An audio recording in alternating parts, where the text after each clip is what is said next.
體壇動力。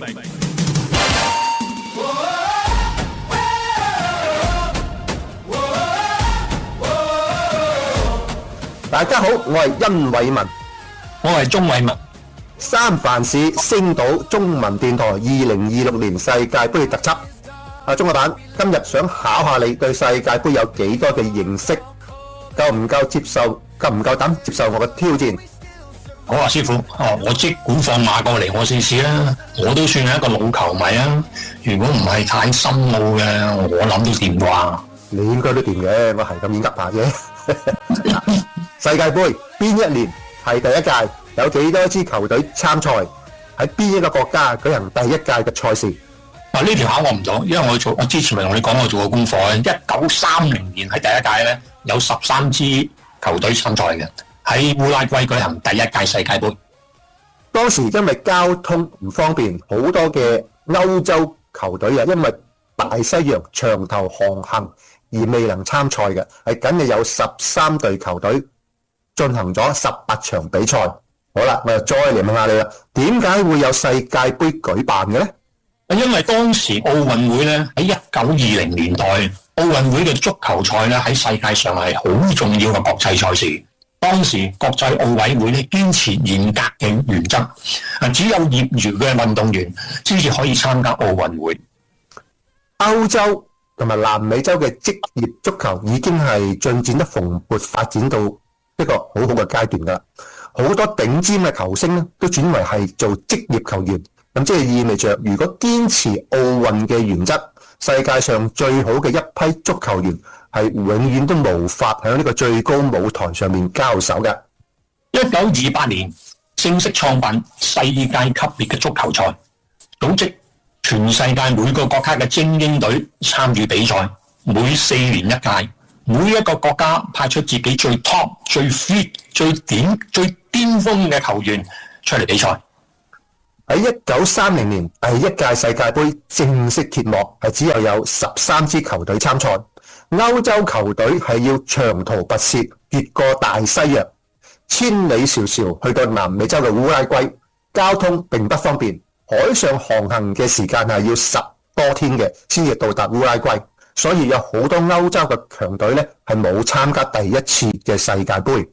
當時嘅飛機無法橫跨個大西洋。1930年時，民航機嘅續航力咧、載客量啦同埋安全性咧，遠遠不足以支持跨越大西洋嘅長途飛行。當時參賽嘅4支歐洲球隊係法國、比利時、羅馬尼亞同埋南斯拉夫，佢哋都係搭嗰啲蒸汽嘅郵輪跨越呢個大西洋嘅。好啦，我又再問下你啦，再問深少少啦。咁世界盃係邊個創辦嘅？呢個唔係好深嘅喎。祖利斯雷米即係世界盃之父，1920年代大力推動奧運會之外，仲允許職業球員參賽全球性嘅足球賽事。嗱，為咗去表揚足球之父嘅貢獻，咁樣早期嘅世界盃冠軍咧，個獎盃咧就用佢嘅名嚟命名嘅，就叫做祖利斯雷米杯，簡稱叫做雷米金杯。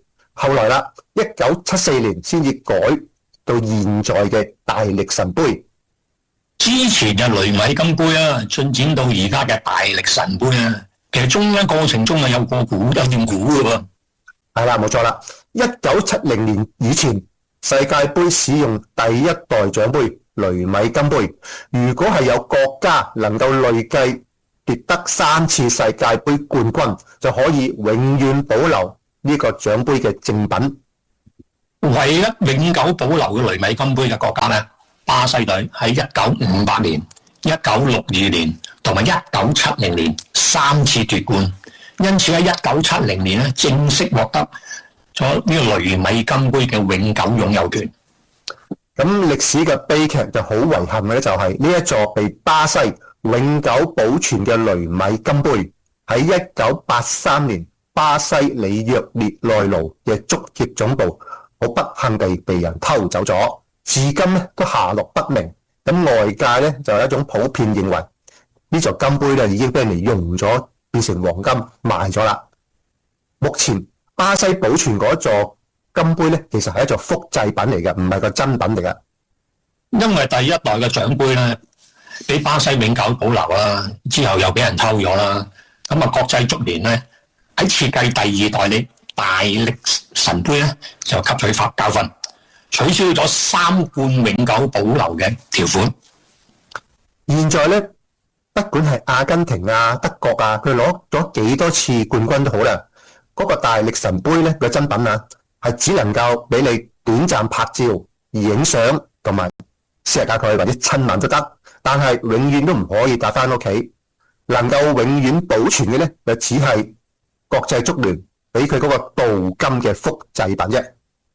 第一屆世界盃烏拉圭主辦國同埋阿根廷爭奪冠軍，當時咧發生一件趣事喎，雙方咧國家咧堅持要用自己帶嚟嘅足球，要踢自己帶嚟嘅私家波。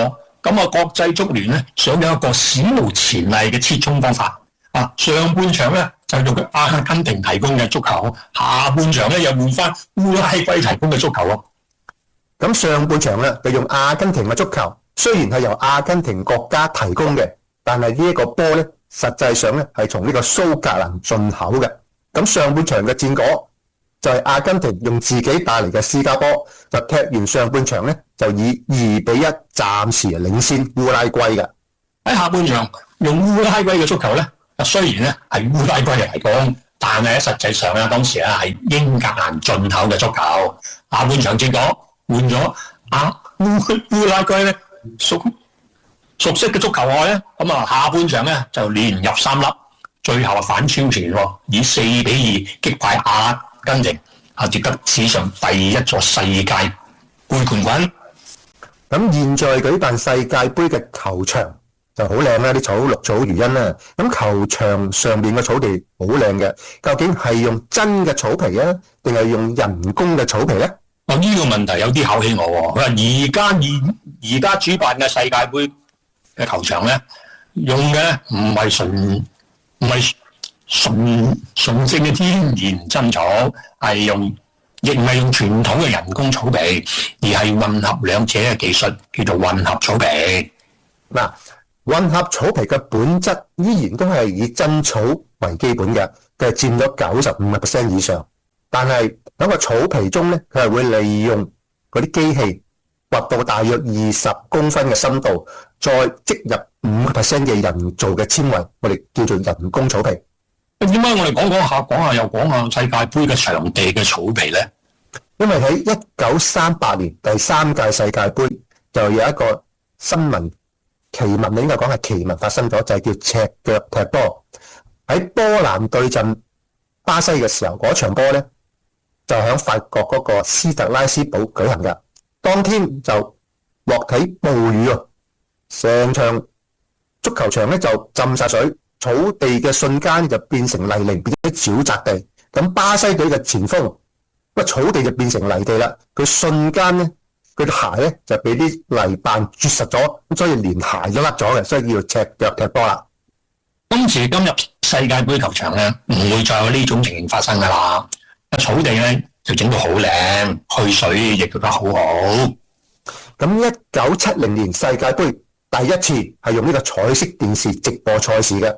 咁彩色電視誕生咗之後咧，就令到運動節目、運動比賽就進入咗千家萬戶嘅年代啦。不管你係唔係球迷，每4年一次嘅世界盃咧，都會吸引無數唔係球迷觀眾都要去睇世界盃㗎。係啊，呢個係啱嘅。